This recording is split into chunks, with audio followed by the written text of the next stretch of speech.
Howdy, Reanimated fans. This is H.A. Conrad, as always, with my intrepid co-host, Stuart Tiffin. Hello, Stuart. Hello. We are on the Brooklyn and Sonoma County sort of sides of the world. Talking to you today about Cargo, the remake of, or I guess it's not quite a remake, I guess reimagining, maybe, of the film that was based upon a short that came out in 2013, which we also talked about very briefly, I think. But before we get to that, we have a couple of news items, and I am going to let you take the first one since you are the gamer here. But I did notice that there was a lot of gaming news out there in general. Yeah. Well, there's a couple of different gaming news pieces, but the big one for me was that State of Decay 2 came out on May 22nd, so I've had my hands on it for a few days, sneaking in some Xbox time after the kids go to bed. And sneaking in meaning you've been staying up all night playing it while the kids are in bed? No. That is burning the candle at every end possible, like the sides too, because there's no point in staying up late when you have little children. They always get up early. As we've discussed, this is why I would do this. This is why I don't have a gaming system, because the few times when I've actually used friends' Xboxes and whatever, I'm like, oh, I could do this forever. Just a bad idea. Whatever things happen in my brain are probably akin to gambling or whatever. It's definitely an addiction. So better for me to stay away. But go ahead. So what do you think about the little stolen moments you've gotten with it? Yeah, I have not gotten to use the co-op, which is maybe the biggest new feature, because honestly it feels a lot like State of Decay the first. It's just in a new location with new characters, but all the characters are unique anyway, so it always kind of felt like you had new characters. The story is more complex now. There are not only hero zombies like the Screamers and the Bloaters and the Juggernauts and the Ferals, but they're a little bit easier to kill now, I think. Ferals are easier to kill because I've killed two, and usually I used to run into a Feral and they would just rip my characters in two. And then it's permanent death in this game too, which is also kind of a nice feature. It was that way in the first game also, but if one of your characters gets ripped in half, for instance, that is it. You're done. So that does lend like a nice element of urgency to the game. What does a hero zombie do precisely? Well, in the case of a Feral, they're very fast and they can rip people in half. Juggernauts are huge, like fat people who are really difficult to kill. Bloaters, when they die, they explode into a cloud of gas. These are all fairly video game tropey sort of things. Okay. And then the Screamers, scream. And summon other zombies around them. Okay. And now there's this other thing, this blood plague mechanic, which adds like a timing issue and an infection concern that the game didn't really deal with infection before. You could get bitten by a zombie and it didn't really matter, and now it does. All right. Yeah. So, but the game's fun. It's mostly about scavenging and trying to be stealthy. All right. Sometimes, and being scavenging until you don't have to be stealthy because you have machine guns, and then all bets are off. But yeah, it's been a lot of fun to play. Cool. I feel like it's probably a 100-hour game. Like it'll take a long time to dig through all the content. Yeah. Cool. All right. Well, I look forward to hearing a little bit more once you destroy it. Yeah, we'll see. In other gaming news, there have been a couple more video. Remember we watched that trailer for Overkill's The Walking Dead, the one that was really video realistic. There have been a couple more released. They're introducing these various characters who I assume will be playable in the game. So I was describing the two new trailers that came out for Overkill's The Walking Dead, and so it's two more characters, and I'd suggest that just YouTube them, type in Overkill's The Walking Dead and take a look at those trailers. They were both good. The one with the nurse I thought was probably the best one. I also saw some trailer for World War Z. Yeah, World War Z video game. The game, in which is apparently in Moscow, and it looked kind of. I mean, again, clearly they spend a ton of time on that trailer. So I didn't know if you had gotten a chance to take a look at that or not, but maybe we talk about it another time. I have not seen it, and Okay. we'll see what happens. All right. But in other news, from our favorite zombie state, Florida, and also from Pennsylvania, yet another zombie state. Frequent flyer. Another frequent flyer. We've got a couple of pranksters out there, or a few pranksters recently. It's just kind of funny that it's like right on one right on the heels of the other one. But basically, the residents of Lake Worth in Florida were treated to an alert saying that there was a zombie outbreak, and needless to say, they are assuring people that that is not the case. Those zombie fans are pointing out that nobody should be ignoring this warning sign. So it was put to right pretty quickly, but it's just kind of interesting that was able to go out there to such a wide population. Probably somebody hacked their system is my best guess. And then in other hacking news, I think we've all seen this before, but people have definitely done this before, but like some of the sort of detour construction road signs it was in a town in Pennsylvania, was basically like caution, zombies ahead. And apparently there was another ruder, less polite warning that was also added into this, and nobody will say what it is. So I'm very curious about what it was, but they figured out this pretty quickly. Anyway, so pranksters continue to amuse us with your zombie warning signs. I think that this is, or not, I guess. Well, I'm sure the authorities would prefer that they didn't have to issue press releases like, no, there are no zombies. True. And, it's... false alarm on the zombies. Agreed. But it's, as long as nobody is hurt, I think that's the important piece. But, I admit I was amused. And then last bit of news are the residents... So the 50th anniversary of Night of the Living Dead is coming up, and so some enterprising folks who were basically some of the zombie extras in the original. Ella Mae Smith is one of them. Are doing a little bit of a zombie celebration, and there's apparently a Living Dead Museum on Main Street in Evans City, which is the sort of touchstone of Night of the Living Dead. It's where it was filmed. And there's also, and this surprised me a little bit, but maybe it's just because like mall stuff is down, and we've talked a little bit before about it, but the Monroeville Mall, which was the sequel for Dawn of the Dead, apparently doesn't really capitalize upon this. So it's a little surprising that they haven't done more of this, given how much has been made of The Walking Dead, etc., in recent years. But apparently they're doing a little bit of a celebration in June, like a Night of the Living Dead anniversary weekend.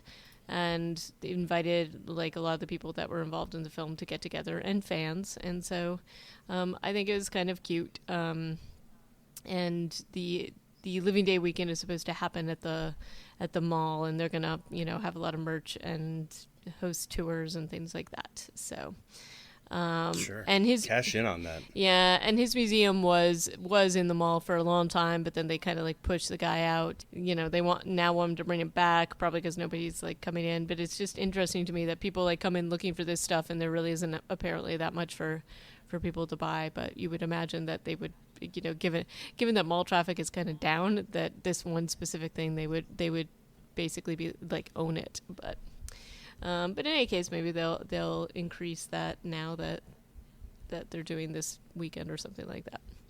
I say we go, Stuart. Come on, fly up to Monroeville, Pennsylvania. Be awesome. Sounds like a great idea. Kidding. Anyway, that's kind of it for the Z News for today. Although I should mention that there's quite a few reviews that have been coming out since they released the film we're about to talk about on Netflix. And we're talking about Cargo, which was technically released in 2017, correct? But not... yeah, it in Adelaide, like at a film festival in Adelaide, yeah. But it is now on Netflix for your enjoyment, starring Martin Freeman, and as I mentioned before, based upon this short film that came out in 2013, which, you know, I was a little skeptical when they first announced this because the short was so successful that and the storyline was just very compact that I wasn't sure how they were going to do this like as a feature film. But I will say just from the get-go, I was pleasantly surprised. And I shouldn't have been really, because I don't think that Martin Freeman would attach himself to a project that wasn't well thought out. But even so, when you see a short like Cargo, which we were both, I think, if I am remembering correctly, we were both terribly traumatized. Yeah, and it was a 7-minute short. But I think a lot of the reason for the success of this like larger imagined version is potentially the fact that it was written and directed by the same team. Correct. And they really, I think, preserved the main storyline, the main things that you were supposed to take from the short. I think I can say anyway that I took from this. And, you know, despite the horror of the film, Australia looks pretty awesome to explore. You know, as long as it's not during a zombie apocalypse. Sure, because there's a lot of zombies in the outback. It turns out. Yes, good grief. Turns out. So, do you wanna kick it off? Yeah, sure. This film begins unexpectedly, I would say, on a riverboat. Which immediately makes me think of Crocodile Dundee. Yep. I don't know why. Me too. But I'm like, there's probably crocodiles in their waters. But so Martin Freeman, to his credit, does not try to fake an Australian accent. He's clearly a transplanted Pom, I think is the parlance. He's a Brit, married to an Australian. His character's name is Andy. His wife's name is Kay, but he calls her Blue. And then their daughter is Rosie. And I would guess Rosie's around 1, a little older than 1. She has a lot of teeth, but she can't walk. That's my guess on her age. And I'm curious how many Rosies there were. They usually shoot these kind of projects with twins, right? Yeah, and I think Martin Freeman talked a little bit about this, just about filming with a baby and just the things that you basically had to worry about, just in the logistics of it. But oh god, yeah, I mean, getting those reaction shots out of the baby that you wanted to get, and right. It's probably like striking gold, you know, or like it's probably extremely difficult because you never really know what they're gonna do. Right. And you know, he basically. I think he is an amazing actor, but he also, you know, he said basically that he's a dad too, so a lot of the stuff that happens during the film just really hit home, as I would imagine it would, especially if you're I'm really... sure this was the easiest acting job ever. Right. And, you know, he basically said, you know, you're willing to do anything for your kids. And, you know, so I thought he played it extraordinarily well. And I guess and this is not, I mean, it's not really, it is a little bit of a criticism, but I think it's just normally a little bit of a trope for all of these films. But the whole piece in the beginning with Kay/Blue, where she like decides to go exploring the boat that he had just explored. That was annoying. It really annoyed me. It's definitely one of those moments similar to many zombie and horror films where you're like, no, don't do it. It's understandable in that he doesn't tell her that he suspected there was a zombie on that boat because he didn't want her to worry, but that backfires. Like it's one of these things where we talk about this a lot, where so many problems come in this genre out of people not sharing information with each other. Right. I guess the only this is a terrible example of that, in that it and you know, there's calamity, but it's understandable. Lack of communication, people. It's going to be the downfall. I guess the only thing that just truly bothered me about this is that when he tells her it was safe, he has that look like, if you know your partner really well, the way he says, oh yeah, it was like complete, there was no problem at all. I think she would have seen right through that, and I thought she kind of did, and so that was what bothered me about it. But I thought that the premise where she's like, trying to go and get an anniversary present because he's done something very sweet. It's believable, but it's definitely one of those moments where so much could have been avoided. But then again, you wouldn't have the film, so you kind of need it. You need that storyline to be pushed, and that's what they did here. So she basically, and I mean, man, she gets attacked pretty brutally. It's really scary scene. Yeah. The early part of the first act of this movie, when you don't see a lot of zombies, they are treated in the hide the monster way, and that really amps up the fear factor. Right. And her, like, you never see the thing that attacks her. It's just like it's like a Jaws attack. Yep. But it really works. And I'd say after the last movie we watched, after Mom and Dad, which we talked about like not being scary, this was scary. Was pretty scary. This was pretty scary, at least for the first act. I don't know that the jump scares continued, but it was never. The first act was like, whoa. Yeah, and I mean, you really jump into it. And I should also we should also mention that this isn't a zombie film where they're trying to figure out what's happening. They already know that something is happening. Like they're weeks or months into this. Yeah. Like this is far in. This isn't at the beginning. They know symptoms. Like there's sort of those kits are hilarious. Yeah, the kits are really great. They have these containment kits that they find in the river. And I'm like, oh, it comes with an auto injector. Is that a vaccine? Oh, Jesus. No. It's an auto take yourself out kind of a thing, which is terrifying. It's like one of those cow guns. Yep. Yeah. So that's terrifying, and it also comes with zip ties and like a little timer Fitbit that comes into play quite often, quite a lot later. But I also thought that what was done very well was the relationship and how normal humans would react if they were in this situation. There's a lot of denial. Like, he doesn't want to believe that she's been bitten by a human, that this is what she's got. Although I think he clearly suspects and just is trying to almost keep her in the dark, if that makes sense. Like and she's insisting that that's not the case. This thing had fingers. And, there is a little bit of, because we haven't seen exactly what attacked her, though we all suspect, you can kind of understand, why he would be in denial, because then he's out there with just his kid, and obviously he loves his wife, and there's that whole denial that the person that you love, and I mean, it's not a very long time for this thing, it's 48 hours. So, and she doesn't get her 48 hours. Right. Nope. I mean, I think when he takes the timer off of her wrist after everything goes sideways, I think she's only used like 8 hours of her entire timeline. Yeah. And I think it was accelerated because of the car crash and the injury that she sustained. Yep. It's some pretty gross goop. Yep. These are goop zombies for some reason. And they also have some other strange behaviors that we haven't necessarily seen. I mean, in I Am Legend, they like to be in dark places during the day.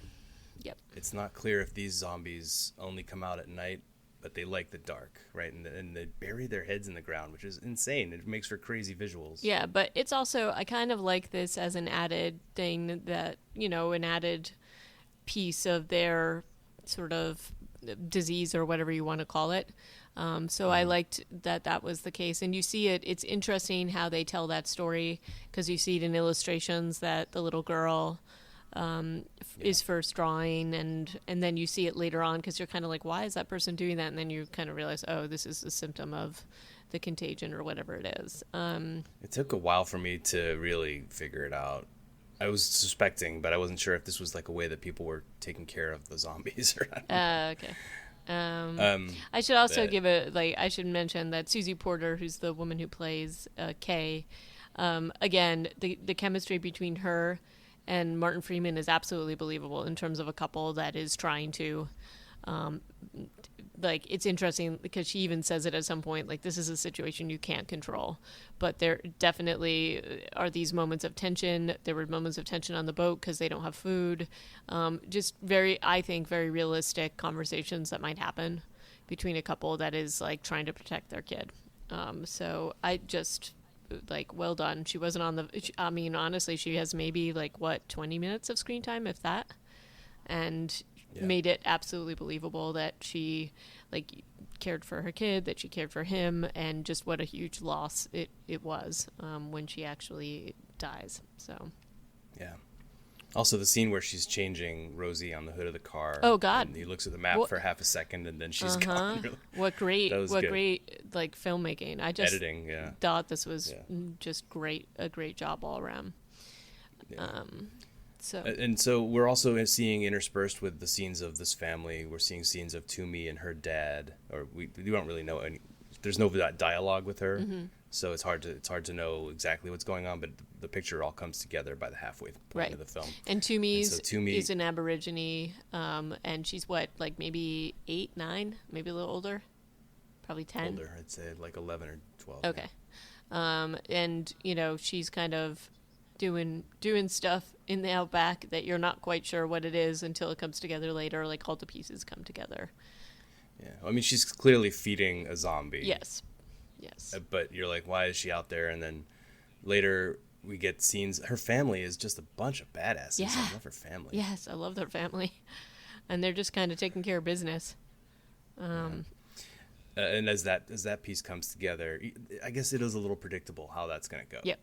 Eventually, because you're like, okay, there's this force of badasses who are just taking care of business in the outback, and as far as every other like human that we come in contact with, what becomes super predictable, and spoilers, everybody, we are talking about this movie, so is that they're going to be the solution to his problem. Right.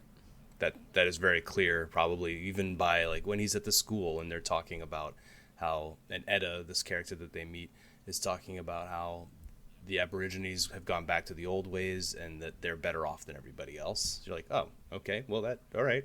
So that's how this movie is going to end. Yep. And you kind of get that pretty early on. Does that take away from it? No, I don't know. I thought that I admit I thought that was a little too neat. And the first time that they mention it is by Edda, who is the teacher slash, she's kind of doing first aid and stuff like that in the little town that Martin Freeman slash Andy comes across. And she's the first one who mentions it. And I'll admit to you, the minute that she kind of said, oh, they're going back to their old ways, they left and whatever, I was like, oh no, are they just going to do this kind of thing? And they did, and I wasn't that bothered by it, but I did, I thought it was an interesting addition, and even though the introduction of it I felt was a little, like, kind of in your face, I thought that it made sense. I don't know that you even needed to necessarily say they're going back to the old ways. You could have just shown it, and it would have been kind of clear. But, I think that they also needed another piece of the storyline to expand the story. More so than the short, or I guess they felt like they needed to, and maybe they had an opportunity to have an overall message. Yeah. So Well, and that comes in the form of a couple different interactions. And it's interesting that the first scene of the film where they're motoring by this campsite and they see this family, and Andy's like, "Hi, how's it going?" Because there's children there. And the dad just shows him a revolver, and he's like, Move along. No words.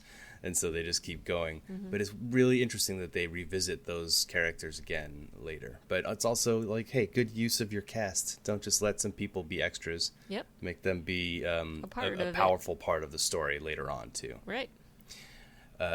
So we have that family at the beginning and closer to the end of the film. And then we also have Vic and Lorraine, or Rainey. And that's a pretty interesting story. That's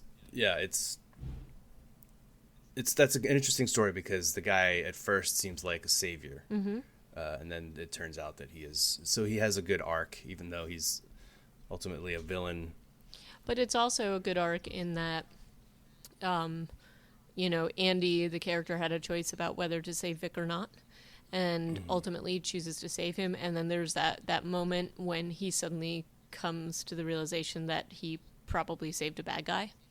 And you get this, I mean, there's so many different hints, but there's like the first obvious hint, aside from the fact that Vic immediately says something like, don't fuck me over, or something like that. That's one of the first things he says to Andy, when he gives him his keys. Which is a little bit of an indicator, but you can, even somebody in the best of circumstances, if their leg is being crushed by this giant canister, which is where he found Vic, you could see somebody acting that way. But I think that the next is when you see Vic's interaction with Rainey, which is super creepy, because he brings home this like necklace or something to put on her, and she's just very. I mean, she's acting like a trauma victim, like she's like almost PTSD, like she's very, she's catatonic. She's catatonic, devoid of emotion. She's definitely. I mean, and this acting job that this woman does is great too, because she doesn't really say all that much, but she's very. And this is Karen Pistorius, and she just with her eyes is almost like trying to warn Andy. He just doesn't fully get it. So, and he obviously sees more later when he sees what Vic is doing, and Vic is luring zombies by putting live people in cages that are not infected. And he's just basically he's doing this to get their goods, to get their jewelry and their money and things like that. Things that at this point, like petty stuff, super petty stuff that just isn't going to. He's convinced it's going to carry weight when things go back to normal, so to speak. But there, and he's trying to basically have a corner on the market. Like he's blocked off access to like gas and things like that, which is they used to work in the mines and. Or is it like a plant? Basically, it was a gas plant, I think. Yeah. Or a fracking plant, I think. Is that was the indication, because there's like a whole sign and everything. And through these many things, at first you're kind of like, there's this moment where you're like, oh, what is he doing? And then when you realize what his plans are, it's just totally clear that he's a bad guy.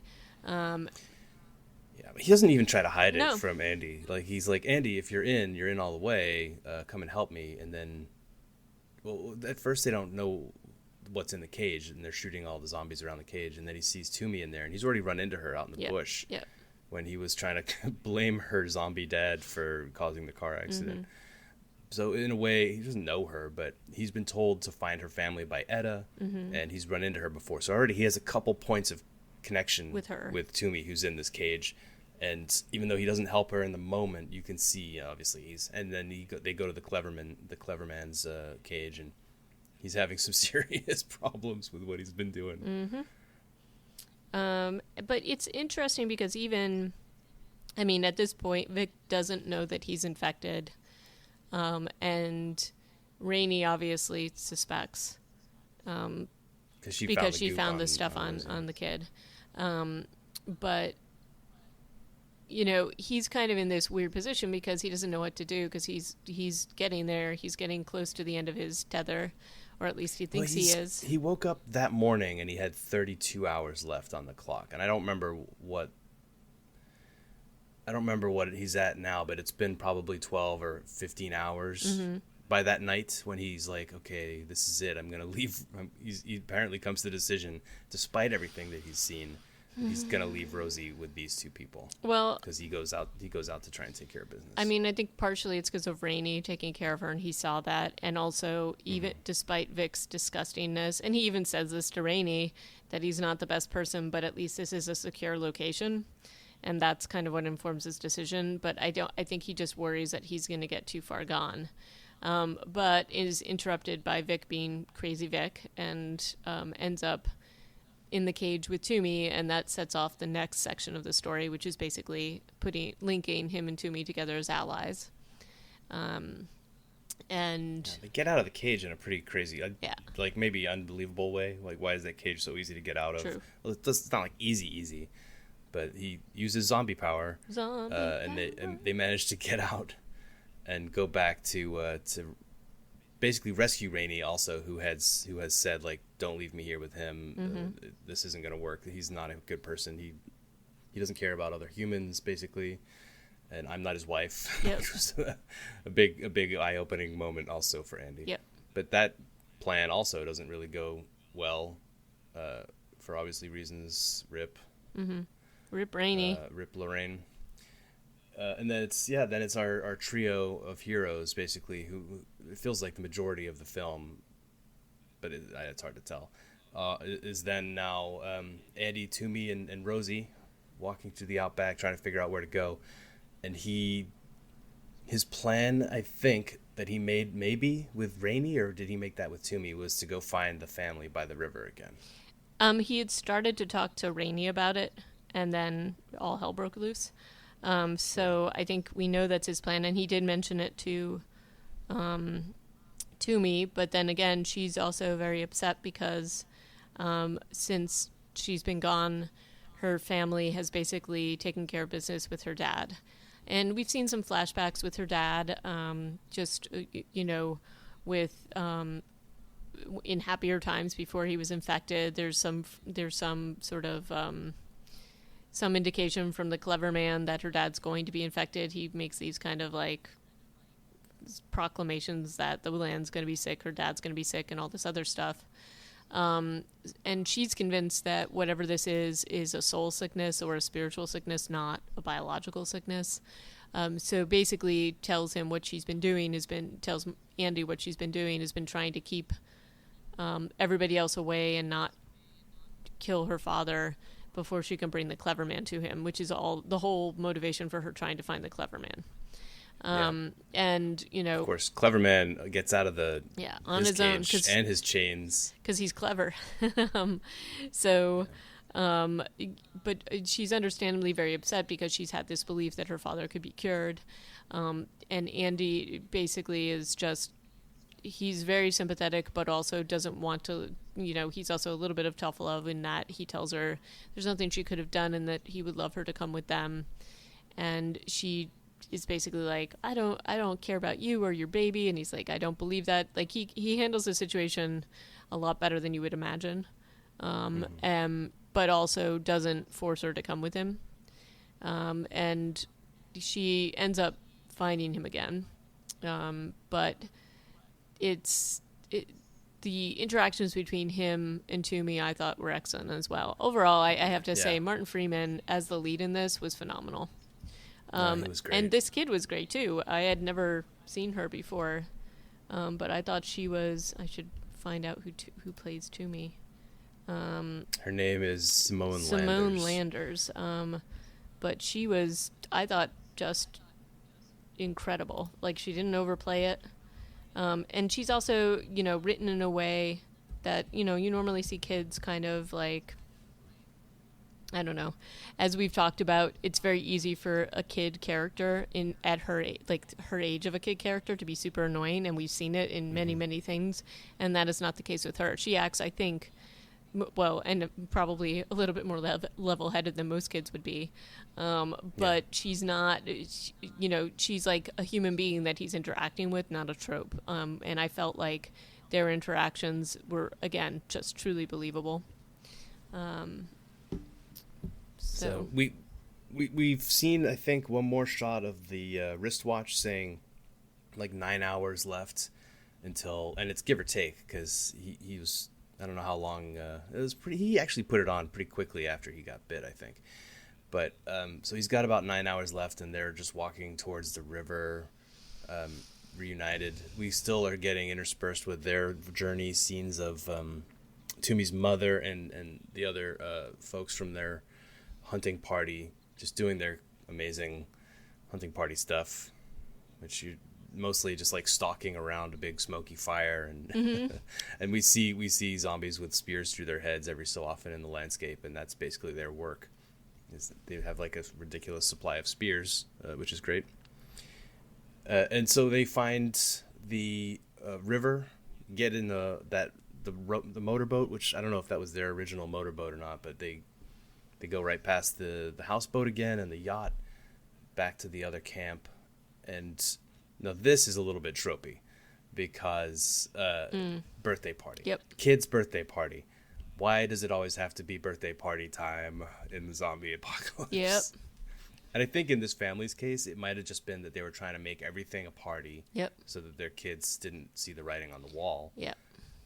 And that maybe that's something that parents would do. Maybe that's something I would do. I don't know. I don't even want to think about it. But this scene and this sequence is pretty tough.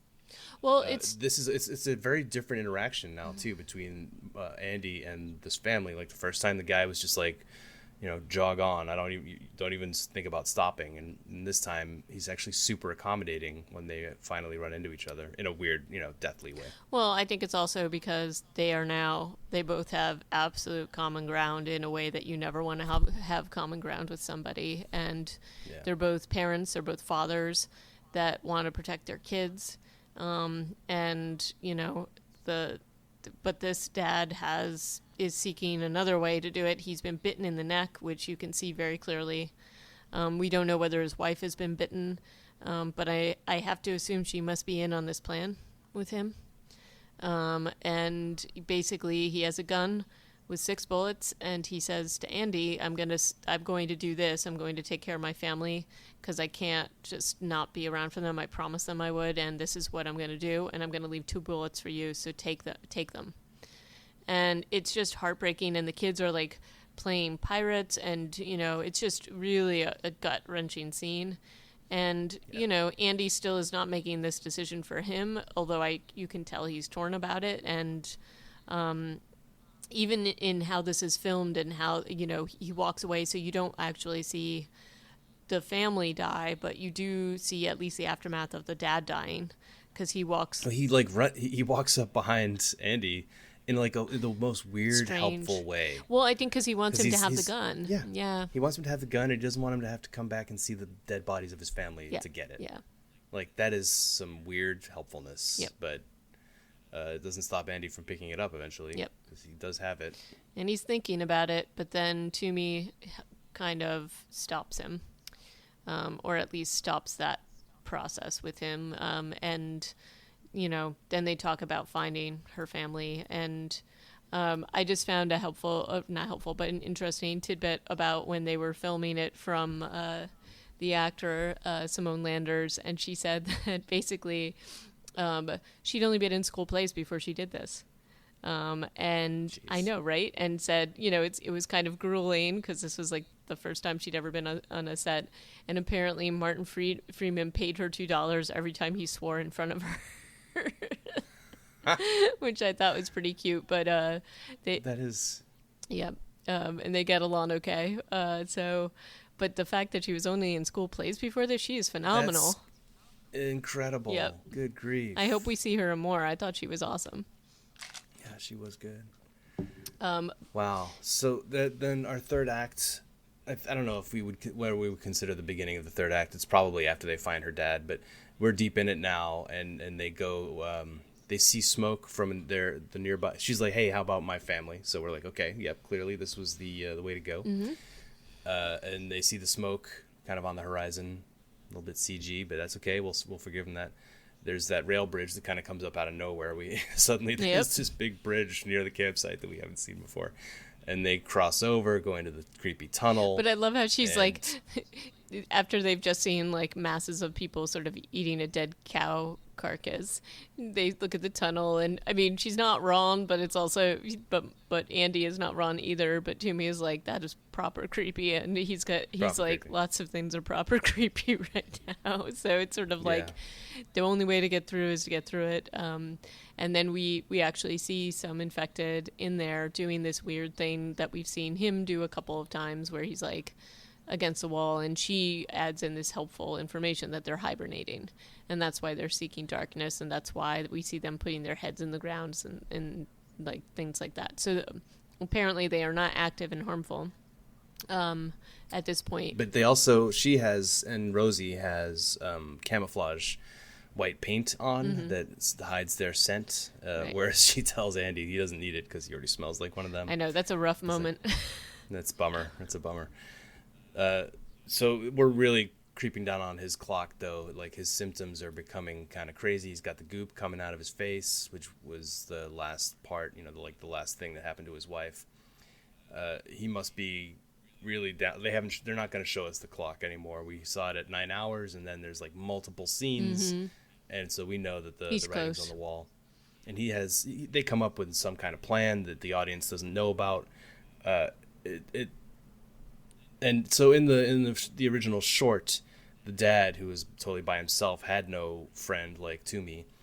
He uses a balloon, and in their case, Oh, and this is also after the interaction with Vic in the tunnel, because they have to run into Vic again. Yeah, I felt like And this that was a little. I felt like this was a little forced and strange. And I get it, but I don't know. This sort of stood out to me as something that wasn't. I wish they had just played this a little bit better somehow. I mean, would you have wanted them to just leave Vic out of the story completely? I don't think they necessarily needed him, but I guess you kind of needed it a little bit to have some of the scenes where, because Toomey, so basically they run to Vic. He's still being like a jerk as usual, as you would expect. But I also just don't. If by jerk you mean like homicidal, a homicidal maniac, like he's just a dick. Yeah. And he hurts Toomey, so she smashes her head. She's a little bit out of her mind. So I guess you need that, but I guess I just even get his hands on the baby, which he does, and he's threatening to kill her. I don't think he would have stopped. I just don't buy it about his character at all. But What, you think he would have killed the baby? Yep, I definitely do. I don't think he would have paused on that. But I don't know. And To me, that was his. He gets he gets a respite. He gets to come back from the edge of being completely insane. And But anyway, I think that's a good thing. yeah, I guess so. I just didn't. It felt a little weird. But then it gets us to, and there's a reason why. Andy is leaning. He gets Toomey going because Toomey's like definitely concussed. And then there's like the sort of last desperate gasp with them, with him knowing he's turning. And I just thought this was like incredible acting with both of them. Mm-hmm. And the plan that they've come up with, which is definitely, I mean, it's similar to what happened in the other movie, though he has Toomey to help him. At this point, yeah, it's so they come up with their balloons alternative for his carrot on a stick. Well, he had as meat it on were. a stick too in the short. Meat on a stick and a balloon. Okay, The I thought balloon, it was the just balloon was for the baby. The meat was for him. The balloon was to distract the Right. kid. No, fair enough. And they're, I guess Toomey's there to distract Rosie in this part. She gets on his back for some reason, which I wasn't 100% clear on, but other than just to be like, what a good guy zombie Andy is, that he's willing to carry two kids. Well, I mean, I think she was having a hard time walking, but I also think part of it was that she needed to be behind him so that he couldn't see her because her paint was wearing off. So I think this was a way to keep him focused on the carrot on the stick, the meat on the stick. And then there's also a little bit of a, indication or like a hint that he might be her dad's soul or her dad's she's seen something within him that Well, he says the same line Yeah. that Willie said about spaghetti or something. right, and that calls her, yeah, so it's there's a little bit of that going on. And then they make a very interesting trio as they come in to see the rest of Toomey's family, who's just been busy being badass this entire time. Yeah, they took care of a whole bunch. It looked actually a little bit touch and go, but they get through it completely unscathed. Yep. And then there's the inevitable. Maybe we should just throw a spear at this zombie, and then Toomey's mom is like, no, let's wait. And everything becomes clear. There's a joyous, not really joyous, but there's a reunion that's quite touching. Toomey stops the clever man from immediately doing his coup de grace on Andy and spritzes him with the perfume, which has been a Thing. like a feature throughout the film of basically that might be the balloon. It's Yeah. like the thing that keeps Rosie calm Because it and smells like her it's- mom. Yeah, and that was quite sweet. And zombie Andy apparently likes it too. It's honestly, I was crying at the end. Oh, of this I was movie. bawling, but I also was crying at the end of the short. So it did its purpose. And then they perform basically what was the ritual that they had done for Toomey's dad, which I think we haven't seen them do this for anybody else outside of the Aborigines. And so I like the respect that they show to him, and they put the fishing lure mobile that Kate had made over him, and he's put into the trees. And Toomey had said before when it showed her father in this way that it was so that that the infected couldn't find them. Is that correct, or that the ghosts couldn't find them? She said ghosts, which who knows what? Yeah, physical or spiritual. Yeah, and then we see like the rest, the trek into the safe area, where all the rest of the Aborigines have been. Just looks like a family reunion barbecue. Right. It's a very, very jovial, easy scene. But man, really it's still... It doesn't seem that jives that well with the rest of the film, but it's definitely like you're, okay, I can breathe again sort of moment. Well, and I think it's, Rosie's safe and Toomey's safe, and hopefully have a brighter future than we've seen, at least what the rest that is out there, because they know how to take care of business. And so one of the things that they use, one of the mechanisms that they use in the short, is this writing on the baby's tummy, and in the short it basically says, "My name is Rosie," and in this it's with the white paint and it just says "Thank you," and it's like, oh my god, because he wrote that obviously before he had died. I was totally unabashedly crying, and Bill, I wouldn't let him watch this with me just because I assumed it was going where it was going based upon the short, and I'm very glad that he did not. He wouldn't have been able to take this. So yeah, it's a super powerful story.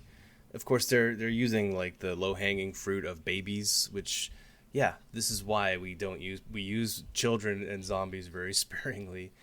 It's extremely powerful, but it's something that you can't overuse for sure. Right. And you have to use it the right way. Like, if you can't just, I mean, obviously in Mom and Dad, they were killing babies left and right, and somehow it didn't hurt the movie too much, right? Because you needed to see that to sell the narrative, right? In this one, it was just the threat. Although we did also have some children fall victim to the circumstances, right? But you didn't see it on camera. You didn't see it on camera, and it was done in a way that was, I don't want to say respectful, but it was something like that. It was done with the right kind of approach. Right. So overall, I would say definitely, I think that this is a powerful film. It was well done. I recommend it, but I also give the warning that it is it's a heartbreaker. It's a tearjerker.